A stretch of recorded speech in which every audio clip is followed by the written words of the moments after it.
Chapter 3. Mage Talent Overview. In this section, we examine each of the 3 talent trees for mages. For each talent, we will discuss its benefits as they relate to the player versus environment aspect of the game. We will make solid recommendations for talent builds that will help you learn the class. Frost Talent Tree. This talent tree offers the most powerful kiting abilities in the game. I dare say even more powerful than hunter kiting. The Frost tree is all about solo and control. Frost is great for player versus player alike. Mastery Talent.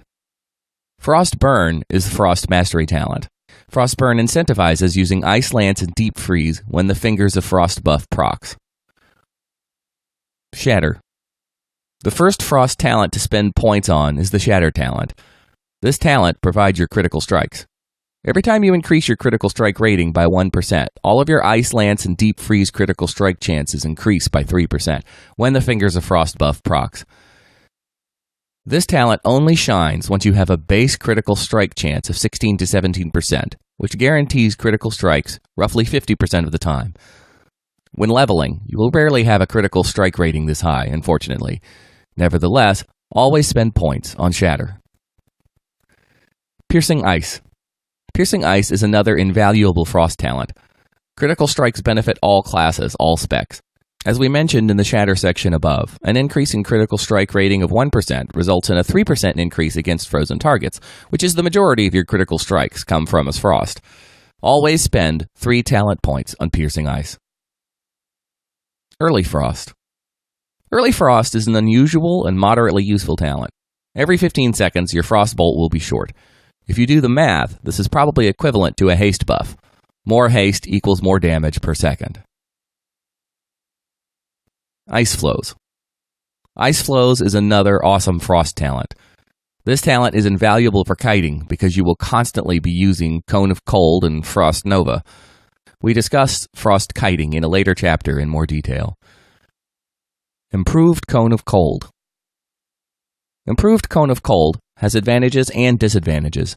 The usefulness of Improved Cone of Cold in player versus environment is arguable. In the context of effective Frost kiting, especially area effect kiting multiple mobs simultaneously. Improved Cone of Cold can cause problems because it breaks the law of area effect kiting, which is to keep mobs tightly grouped at all times. Improved Cone of Cold can increase your damage per second because the more frozen targets you create, the more critical strikes you will have, and the more you will capitalize on your Frostburn mystery talent. Improved Cone of Cold is great for player versus player, where stuns and snares are critical. Keep these things in mind if you consider spending talent points on this Frost talent. Piercing Chill. Piercing Chill, much like Improved Cone of Cold, is arguably effective. In the context of effective kiting, Piercing Chill can make it difficult to group and gather mobs into tight groups. Even in player versus player, Piercing Chill offers modest benefits at best. Consider spending your talent points elsewhere. Permafrost.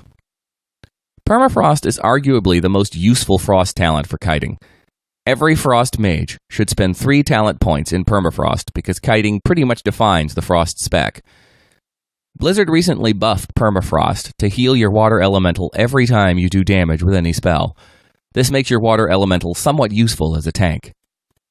Always spend 3 talent points in Permafrost for both player versus environment and player versus player. Ice Shards. Ice Shards has limited usefulness.